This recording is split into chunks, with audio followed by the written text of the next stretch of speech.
Kung ikaw iya ni Kristo, banahon jud ka igsuon. Tungod kay si Jesus Christ na banhaw man siya sa ikatulong adlaw. Susama pud ta kaniya kun ikaw iya ni Kristo.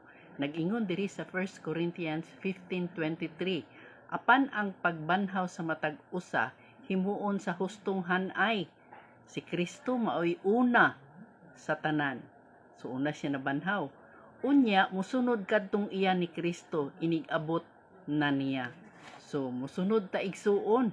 Ayaw kabalaka, ayaw kahadlok sa kamatayon tungod kay banhawon ta sa Ginoo ug makig-uban kaniya hangtod sa kahangturan. Dawata siya ingon nga imong bugtong og personal nga manluluwa sa imong kinabuhi. Way laing Ginoo, si Jesus Christ lang, tungod kay siya ang nagpakamatay dito sa krus sa Kalbaryo ug nabanhaw sa tulo ka adlaw aron ikaw mabanhaw pod.